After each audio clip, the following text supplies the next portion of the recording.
6 months had passed since humanity disappeared from the galaxy and things were getting strange. The warlike Chronari had been planning to raid a Villani trading post, but when they attacked their weapons would not work their plasma cannons made. Clicking sounds but no energy came out. Their missiles launched but exploded harmlessly in space like fireworks. The Chronari warriors were confused and angry. They had maintained their weapons perfectly and tested them just days before the attack. Should have been easy, but instead they had to retreat and shame their war chief. Vexler screamed at his engineers, demanding to know what went wrong, but nobody had answers. Agent Choi Min-ho watched the failed Chronari attack from his invisible position. On their command ship, he was wearing a special suit that bent light around him, making him completely invisible to alien eyes and sensors.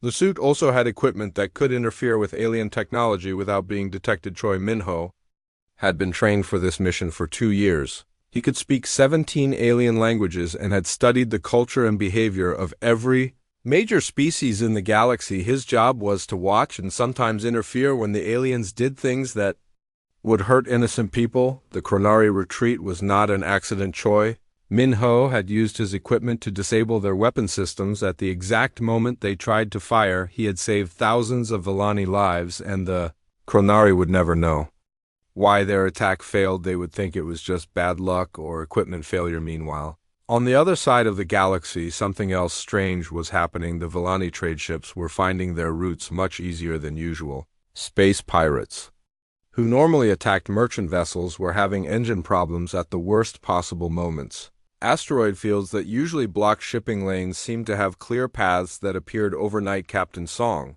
Hyjin was responsible for these improvements. She had been installing quantum resonators throughout the galaxy for months. These devices were smaller than a human fist, but they could influence space itself within a range of several light years. The resonators could move asteroids, clear space lanes, and even cause mechanical failures in ships that tried to attack innocent traders. Song Hyjin had been an engineer before joining the Hidden Observer program. She understood how alien technology worked, and more importantly, she knew how to make it stop working. The quantum resonators were invisible to all known scanning methods, and they drew power from the fabric of space itself, so they would work forever. The aliens were starting to notice that things were different, but they could not figure out what was causing the changes. Some Villani merchants thought their gods were blessing them with good luck. Some Chronari warriors believed their enemies were using new weapons. They could not understand what worried the human observers most was how quickly the aliens started fighting each other without humans to blame for their problems.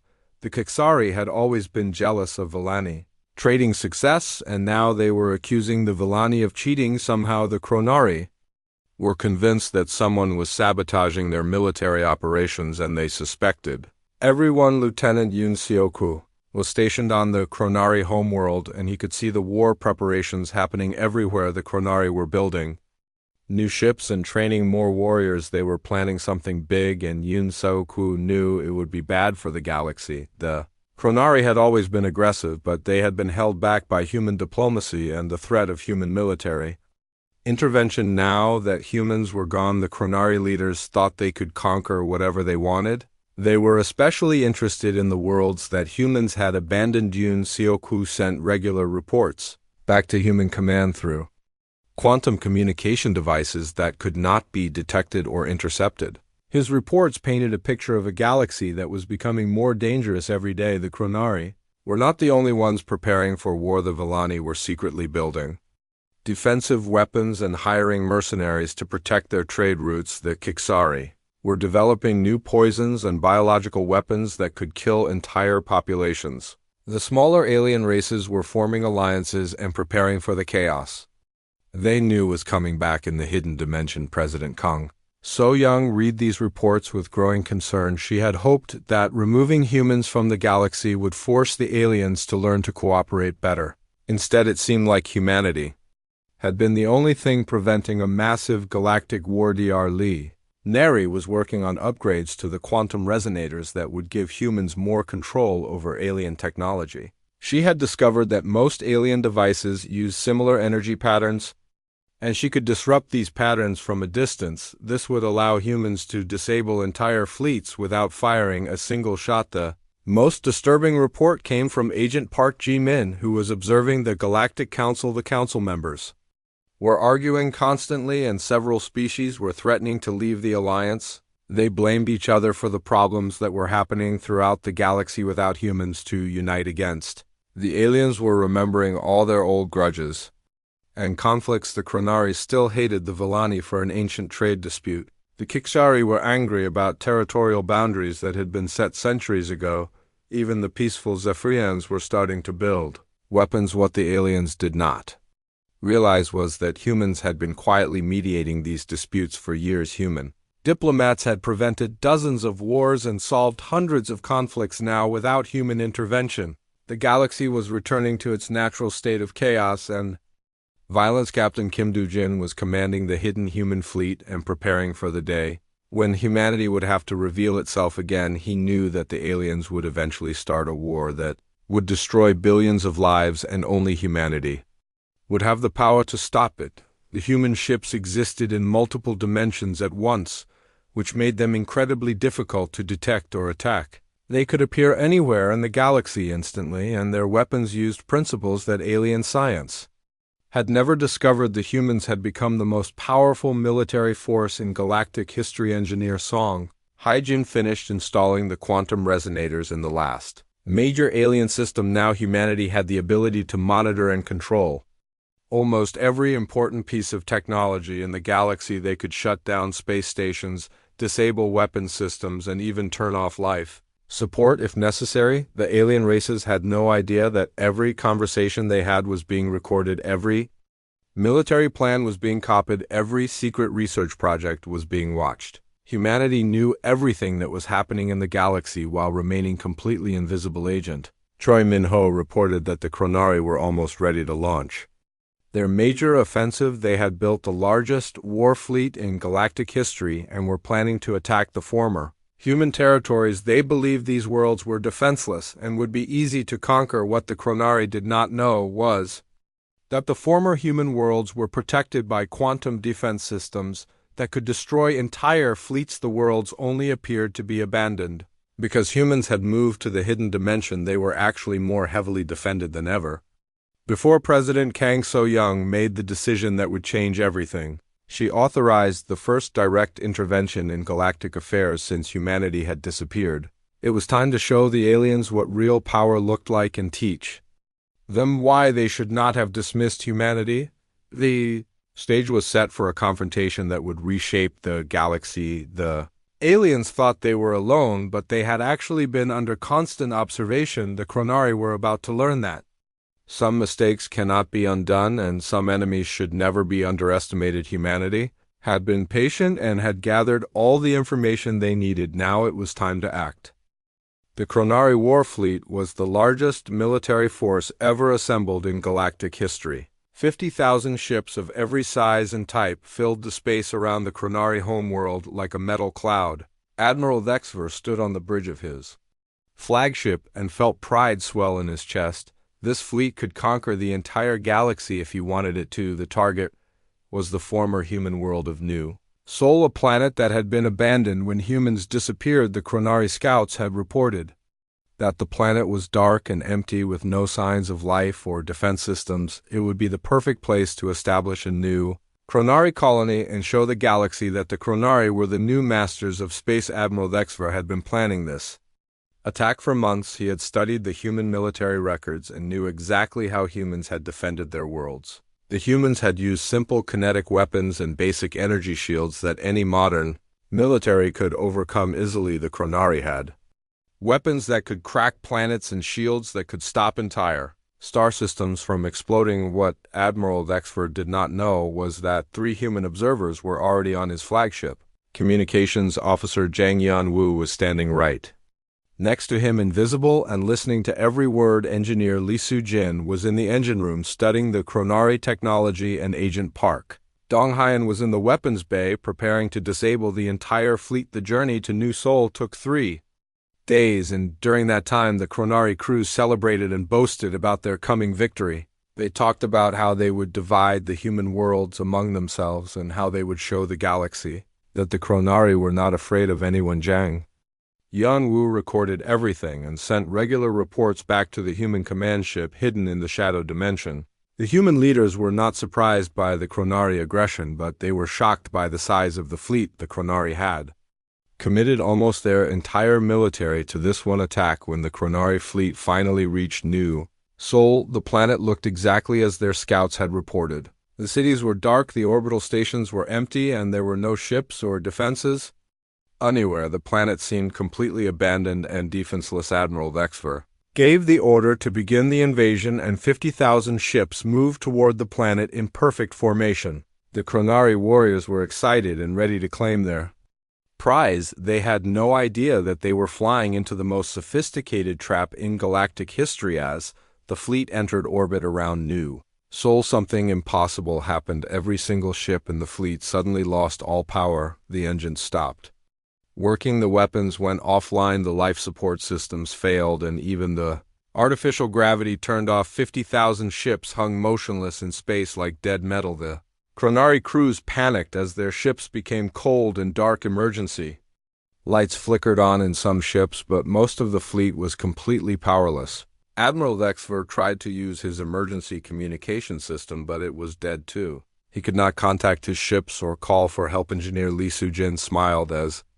she watched the Chronari panic from her invisible position.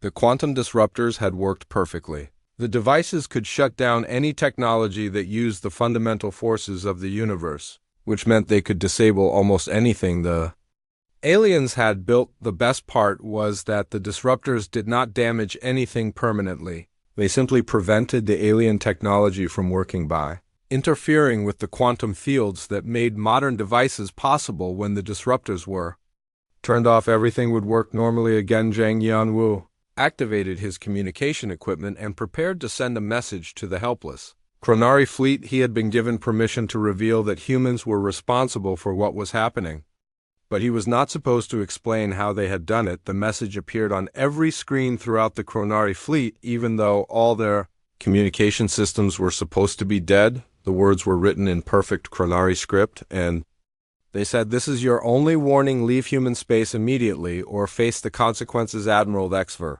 stared at the message in shock and fear. He had been a warrior for 40 years and had never seen anything like this. An entire fleet had been disabled by an enemy they could not see or understand. The humans were supposed to be primitive, but they had technology that made Chronari science look like child toys. The Chronari crews were terrified and confused. They had come to conquer what they thought was a defenseless world, but instead they had been defeated without firing a single shot. Some of the younger warriors were crying and others were praying to their gods for protection. Agent Park Dawn Hyen was in the weapons bay of the flagship studying the Chronari weapon systems. He was amazed by how primitive they were compared to human technology.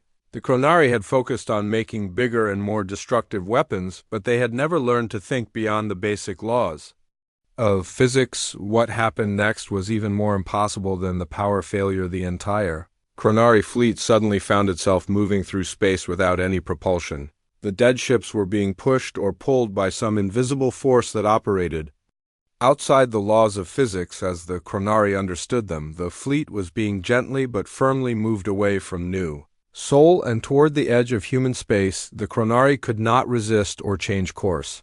Because their ships had no power, they could only watch helplessly as they were escorted away from their target. Captain Kim Du-jin was commanding the operation from the hidden human command ship. He was using quantum field manipulators to move the Chronari fleet like a child moving toy boats.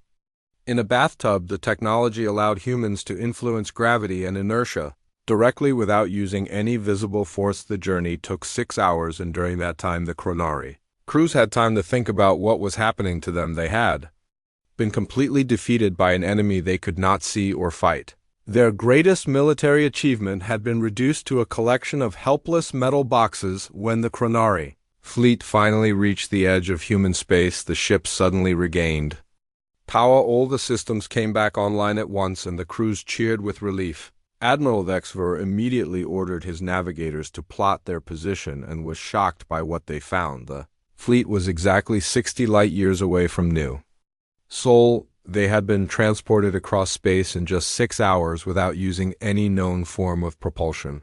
The Chronari had technology that could travel faster than light, but it took days to cross such distances and used enormous amounts of energy. Admiral Vexver realized that the humans had not only disabled his entire fleet, but had also moved it across the galaxy without any effort. The implications were terrifying if humans could do this to the greatest military force in galactic history then.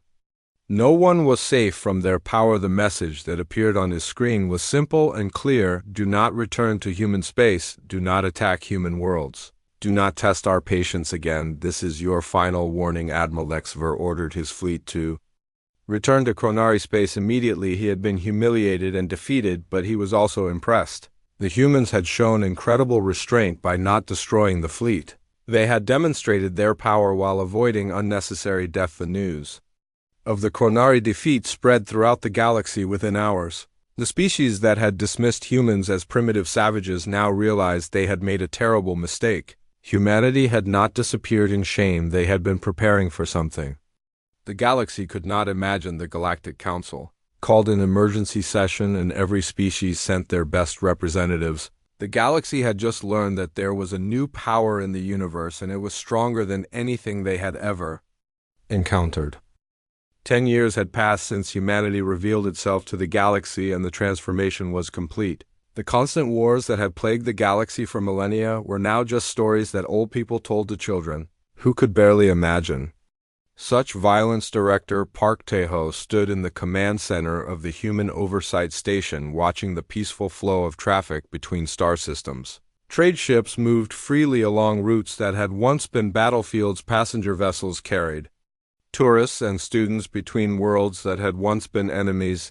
The galaxy had not just become peaceful, it had become prosperous. Beyond anything anyone had imagined, the human-guided improvements to technology and governance had created an era of abundance that every species was enjoying. The most remarkable change was in how the different species interacted with each other. The ancient prejudices and hatreds that had seemed permanent were slowly disappearing as aliens learned to work together and understand each other. Captain Kim Dujin commanded the invisible human fleet that continued to patrol the galaxy. But their job had become much easier. Instead of preventing wars, they now focused on helping with natural disasters and protecting remote colonies from dangerous space phenomena. The human ships still existed in multiple dimensions and could appear anywhere instantly, but they were rarely needed for military purposes. The galaxy had learned to police itself under human guidance, and most conflicts were resolved through negotiation.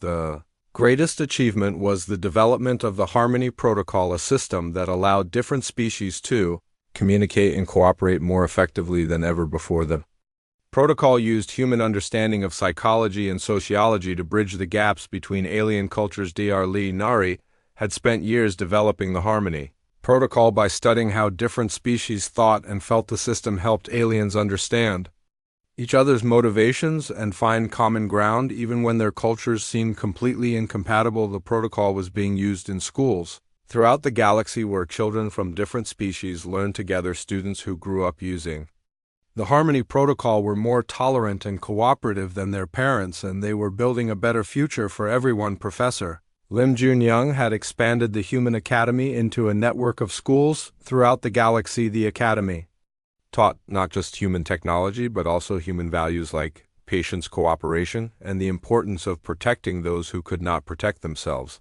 The academy graduates were becoming leaders in their own societies, and they were spreading human ideas about governance and justice. The galaxy was slowly adopting human methods of solving problems and preventing conflicts. Engineer Song Haijin had been promoted to head of the technology sharing program, which decided when and how to give advanced human technology to alien species.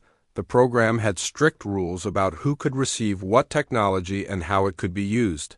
The most advanced technologies were still kept secret, but the aliens were receiving improvements that made their lives better without giving them the power to destroy each other. The humans had learned to share their gifts carefully and responsibly. Agent Choi Min-ho had become the director of the Human Intelligence Network, which monitored the galaxy for signs of trouble. The network was vast and sophisticated, but it was also invisible to those being watched. The intelligence network was not just about gathering information, it was about understanding the deeper currents of galactic society. The humans could predict and prevent problems before they became serious by understanding how different species reacted to change. The most important discovery was that the galaxy was naturally unstable without careful management. The different species had evolved on different worlds with different challenges, and their natural instincts often conflicted with peaceful cooperation. Lieutenant Yoon Seo-koo had become an expert on galactic psychology, and he had written reports that helped human leaders understand why certain species behaved the way they did. The key was finding ways to channel natural instincts toward productive purposes. The Chronari, for example, were natural warriors, but they had been taught to direct their aggression toward protecting the innocent instead of conquering the weak. The species that had once been the galaxy's greatest threat had become its most dedicated peacekeepers. The Villani had always been focused on trade and profit, but they had learned to use their skills to create prosperity for everyone instead of just enriching themselves. The former merchants had become the galaxy's economic planners. The Kixari had recovered from their punishment and had become experts at intelligence gathering and analysis. Their natural secretiveness and attention to detail made them perfect for monitoring potential threats to galactic stability. Communications officer Jang Yan-woo had developed the systems that allowed the human command structure to coordinate activities across the entire galaxy. The communication network was instantaneous and undetectable, allowing humans to respond to problems anywhere. The network also allowed humans to share information and coordinate their efforts more effectively than any organization in galactic history. The humans had created a system of governance that was both efficient and responsive to local needs. President Kang So-young had been re-elected twice and was now considered the most successful leader in human history. She had guided humanity through its transformation from a rejected species to the guardians of galactic civilization. Most challenging part of her job was deciding when to intervene and when to let the aliens solve their own problems. The humans had to be careful not to create dependency or prevent the other species from growing and learning. The galaxy had learned important lessons about underestimating others and about the dangers of prejudice and pride. The species that had dismissed humanity as primitive had discovered that they had been the primitive ones. The greatest lesson was that true strength came from wisdom and patience, not from weapons and aggression. The humans had won the ultimate victory by teaching the galaxy to be better than it had been. The former human worlds that had been abandoned during the Exodus had become symbols of hope and renewal. They were now thriving colonies where humans and aliens worked together to build a better future. The children who were growing up in this new galaxy would never know the fear and hatred that had once divided the species. They would inherit a universe where cooperation was normal and where different cultures enriched each other. The human observers who had once worked in secret were now openly acknowledged as the guardians of galactic peace. They were respected and welcomed wherever they went because everyone understood that they were working for the common good. The galaxy had become everything that humanity had hoped it could be, a place where different species could work together to solve problems and create wonders that none of them could achieve alone. Captain Kim Do-jin often reflected on the strange journey that had brought them to Commander Park Tae-ho stood by the big window of the space station and watched the last human ships fly away into the dark space. The ships looked small as they moved further and further until they became tiny dots of light, then disappeared completely. The other aliens in the station were laughing and celebrating. They thought they had won something big. The Galactic Council had just voted on Resolution 847 earlier that day. The vote was not even close. Every alien race agreed that humans were too primitive and dangerous to be part of their fancy galactic society. The tall blue Villani delegates had called humans violent savages. The snake-like Chronari had hissed that humans were too stupid to understand real technology, even the small furry Kixari had squeaked that humans smelled bad and ate weird food. Park Tae-ho had been the human ambassador for 5 years. He had tried his best to make the other races understand that humans were not as bad as they thought, but every time humans tried to help solve problems, the aliens would get angry. They said humans were too direct, too honest, too willing to fight. When words did not work, the aliens preferred to talk for years about simple problems while people suffered. What made Park Teho really angry was how the aliens acted like they were so much better than humans. The Chronari had destroyed 3 entire star systems in their wars, but they called humans violent. The Villani had enslaved smaller races for thousands of years, but they called humans primitive. The Kixari had created weapons that could kill entire planets, but they called humans dangerous. But Park Teho was not really upset about leaving. He had a secret that made him smile even as he watched the celebration. The other aliens had no idea what was really happening. They thought they were getting rid of a problem, but they were actually making the biggest mistake in galactic history. Deep in the human space stations, Dr. Lee Nari had been working on something special for 20 years. While the aliens thought humans were stupid and backwards, she had been discovering things that would change everything. Her team had found ways to bend space and time itself. They had learned how to step between dimensions.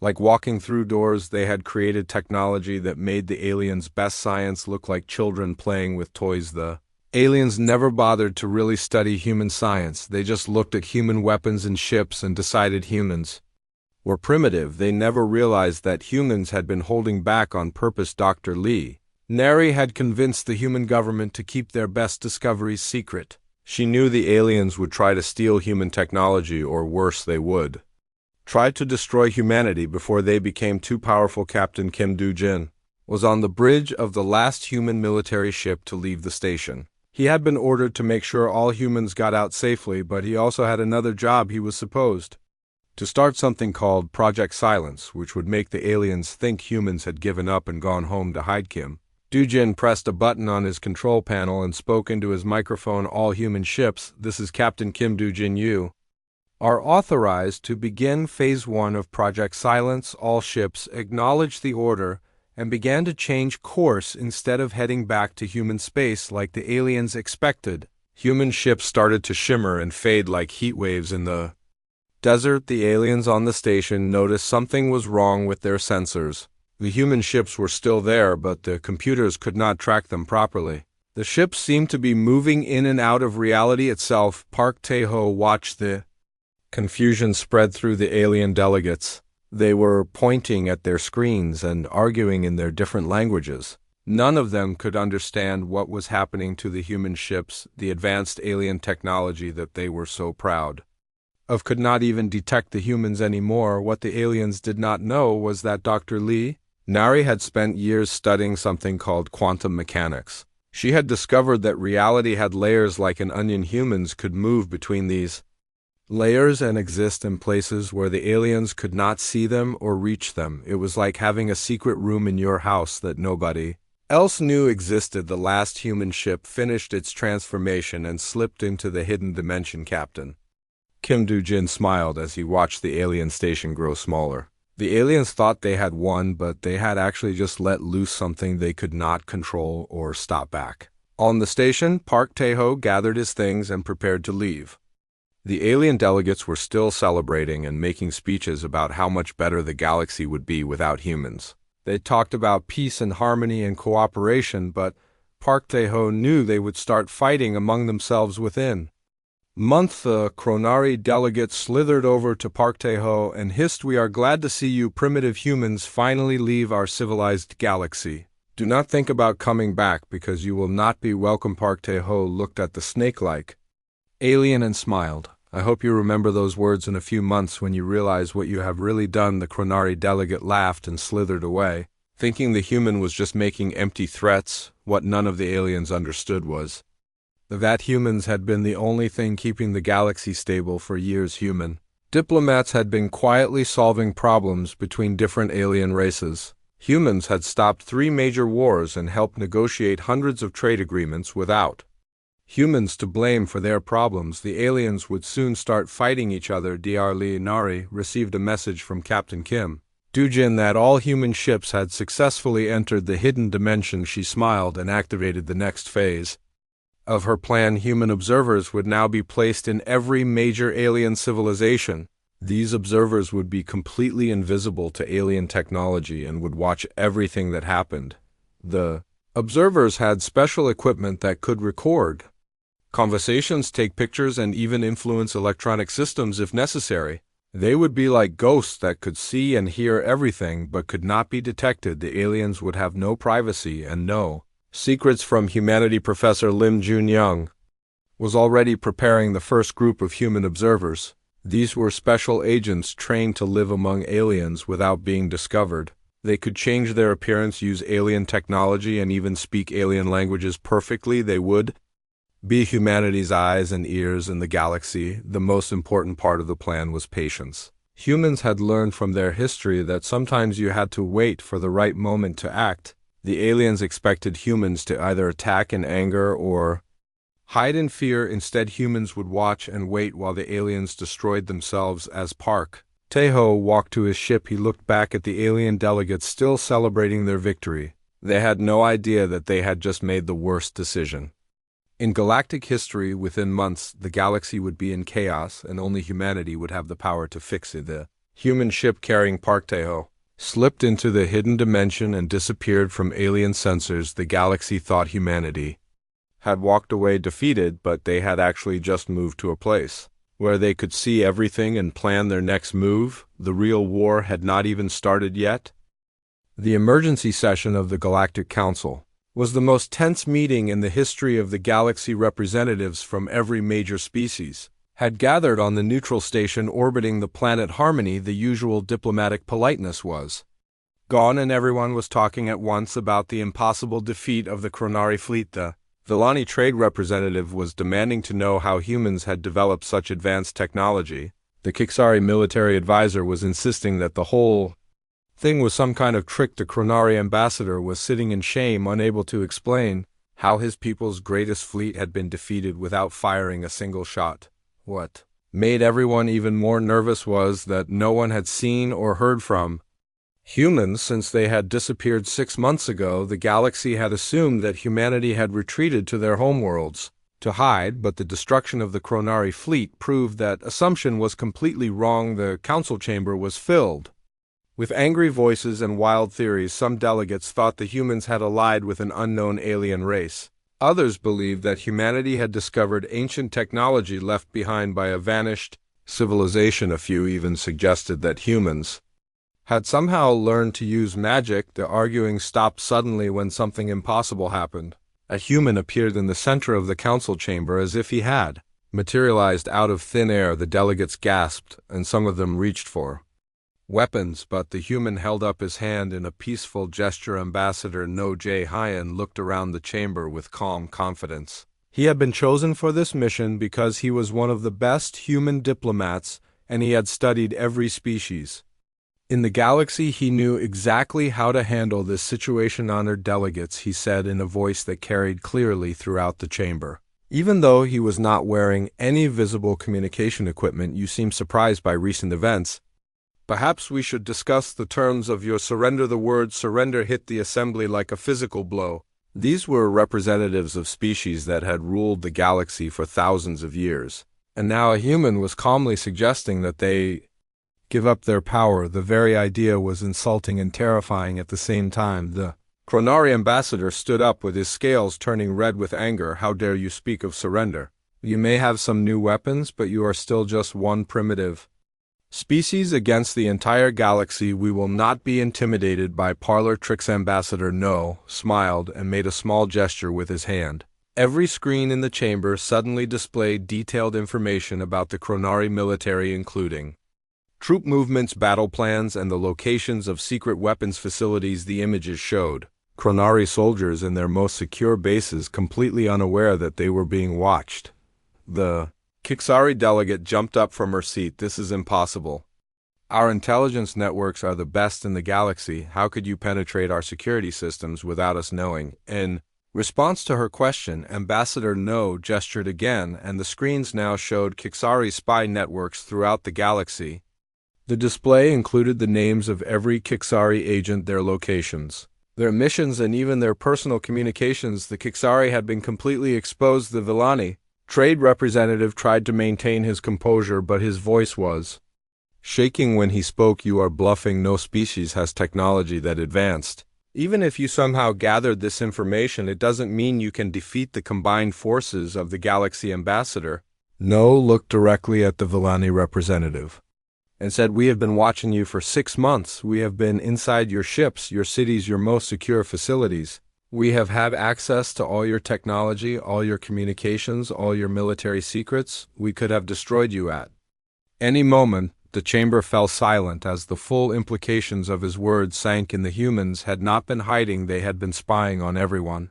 The galaxy had no secrets from humanity and had been completely vulnerable the entire time. The screens now showed images from inside the council chamber itself, taken from angles that should have been impossible. The delegates could see themselves from cameras that did not exist, recorded by equipment they could not detect. The humans had been watching this very meeting. Ambassador No continued speaking in the same calm tone. "For 6 months we have prevented 17 wars, stopped 43 terrorist attacks, and saved millions of lives throughout the galaxy. We have been protecting you from yourselves while you celebrated our departure." The Zephyrian representative, who had been silent until now, finally spoke in a whisper. "Why are you telling us this now? Why reveal your capabilities?" "Because Ambassador No," replied, "the galaxy is about to tear itself apart without human intervention. The Chronari attack on New Sol was just the beginning. If we do not act now, there will be a war that will destroy billions of lives." The screens changed again to show military preparations throughout the galaxy. Every major species was building weapons, forming alliances, and preparing for conflicts. The delegates could see that their own governments had been planning for war while publicly talking about peace. The Chronari ambassador looked at the images of his people's military preparations and realized that the humans knew everything about their plans. They knew about the secret weapons, the hidden bases, and the alliances that were supposed to be classified. Ambassador No walked slowly around the chamber as he spoke, making eye contact with each delegate. "You dismissed us as primitive, but we have been studying you for decades. We know your strengths and weaknesses, your fears and desires. We understand your species better than you understand yourselves." The Villani representative was sweating now, despite the cool temperature of the chamber. "What do you want from us? What are your terms?" "We want peace." Ambassador No replied simply, "We want an end to the constant wars and conflicts that have plagued this galaxy for millennia. We want cooperation instead of competition. We want a future where all species can thrive." The Kixari delegate stood up angrily. "And if we refuse, what if we choose to fight instead of surrendering to your demands?" Ambassador No smiled sadly and gestured one final time. The screens now showed the Kixari homeworld, but something was wrong. The planet was completely dark with no lights or energy signatures anywhere. The entire world appeared to be dead. "This is what happens when you force our hand," Ambassador No said quietly. "Your homeworld is not destroyed, but every piece of technology on the planet has been disabled. Your people are alive, but they are living in the Dark Ages until you learn to cooperate." The Kixari delegate collapsed back into her seat as she realized the implications. Her entire species had been reduced to helplessness in a matter of moments. The humans had demonstrated that they could destroy any civilization without killing anyone. The other delegates looked at each other with growing fear. If the humans could disable an entire planet so easily, then no one was safe. The galaxy had been living under human protection for months without knowing it. Ambassador No stood in the center of the chamber and addressed the entire assembly. "We do not want to rule you. We do not want to destroy you.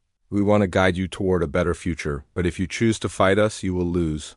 Everything you have built will be taken away until you learn to work together." The council chamber was completely silent as the delegates realized their situation.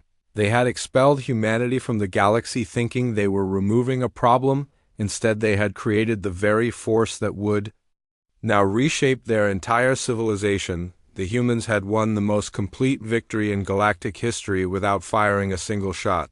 They had demonstrated power beyond imagination while offering terms that were surprisingly generous. The galaxy now faced a choice between cooperation and complete defeat. Ambassador No looked around the chamber one final time. "You have 3 days to consider our offer. After that, we will begin implementing our own solution to the galaxy's problems. I suggest you choose wisely." With that, he disappeared as suddenly as he had appeared, leaving the delegates to contemplate the new reality. The age of galactic chaos was ending, and the age of human guidance was about to begin. The 3 days that followed Ambassador No's ultimatum were the most intense in galactic history. Every government held emergency meetings. Every military prepared for the impossible, and every citizen wondered if their world would be next to go. Dark like the Kixari home planet, the Galactic Council met in continuous session with delegates arguing about whether to accept human terms or prepare for war. The Kronari wanted to fight, believing that their warrior culture would never accept surrender.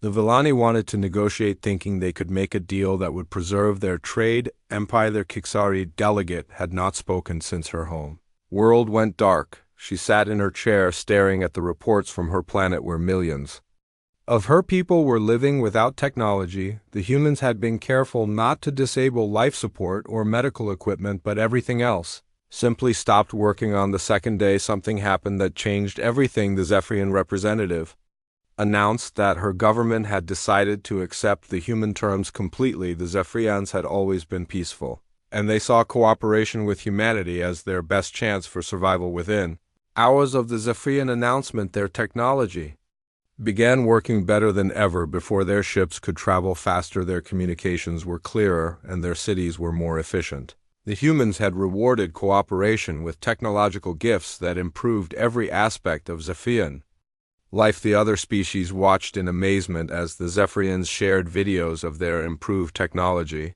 Zephyrian ships could now travel between star systems in hours instead of days. Their medical equipment could cure diseases that had plagued their species for centuries. Dr. Li Nari was personally overseeing the Zephyrian technology upgrades from her hidden laboratory. She had developed improvements to alien technology that the aliens themselves could never have imagined. The key was understanding the quantum foundations of reality itself. The Zephyrians were not just getting better versions of their existing technology, they were receiving entirely new capabilities. Their computers could process information at speeds that seemed impossible. Their energy systems could power entire cities with devices the size of small boxes. Captain Kim Do-jin was commanding the human ships that were secretly installing the new technology throughout Zephyrian space. The humans worked invisibly and efficiently, leaving behind improvements that would benefit the Zephyrians for generations. The demonstration had the intended effect. More species began announcing their acceptance of human terms.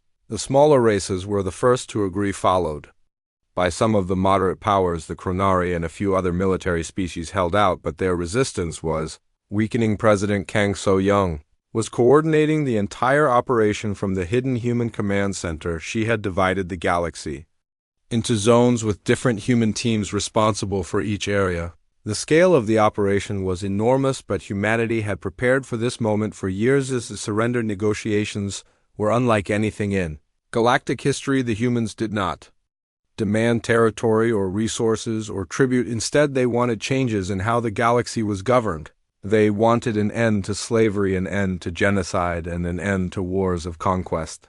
The terms were surprisingly reasonable considering humanity's overwhelming advantaged species could keep their governments, their cultures, and their freedom as long as they did not attack others.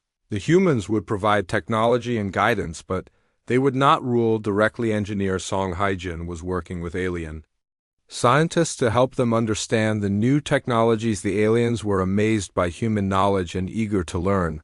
The humans had solved problems that alien science had considered impossible. The most important change was the creation of the Galactic Peace Authority. This organization would monitor conflicts throughout the galaxy and intervene before they became wars. The authority would be staffed by representatives from every species, but it would be guided by human advisors. Captain Park Tae-ho was chosen to lead the first Peace Authority intervention team. His job was to stop a border dispute between two minor species before it escalated into violence. The team included aliens from several species, working together under human guidance. The intervention was a complete success. The dispute was resolved in hours using techniques that neither species had considered. The humans had taught the aliens how to find solutions that benefited everyone instead of fighting over limited resources. The Kronari finally surrendered on the third day when they realized that resistance was hopeless. Their military leaders had studied the human demonstration and concluded that fighting would only lead to their civilization's destruction. Admiral Thexler himself came to the surrender ceremony and publicly acknowledged human superiority. He had been humiliated by his defeat, but he was also impressed by human restraint. The humans could have destroyed the Chronari fleet, but instead they had shown mercy. The ceremony was broadcast throughout the galaxy and marked the beginning of a new era.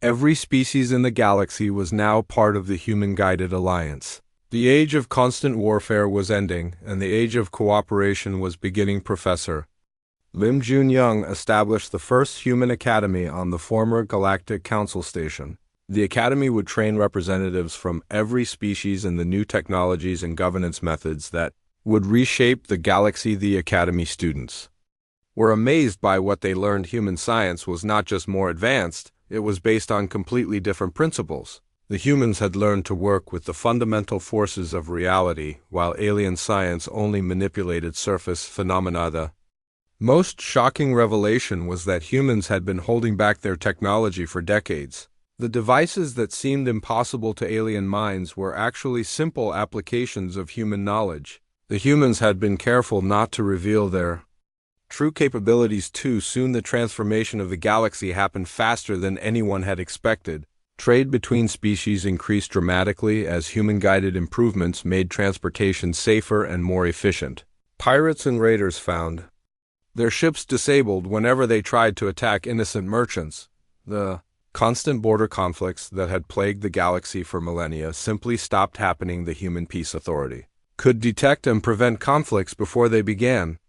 Species learned to resolve their differences through negotiation instead of violence. The most remarkable change was in the attitude of the galaxy's citizens. For the first time in recorded history, people could travel between star systems without fear of attack. Children grew up expecting peace instead of war. The galaxy had become a safer and happier place. The humans had achieved something that no conqueror in galactic history had managed. They had united the galaxy without destroying its diversity. Every species kept its unique culture and identity while contributing to a greater civilization. Dr.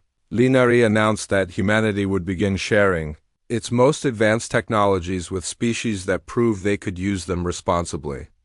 The promise of even greater wonders motivated every government to work harder for peace and cooperation.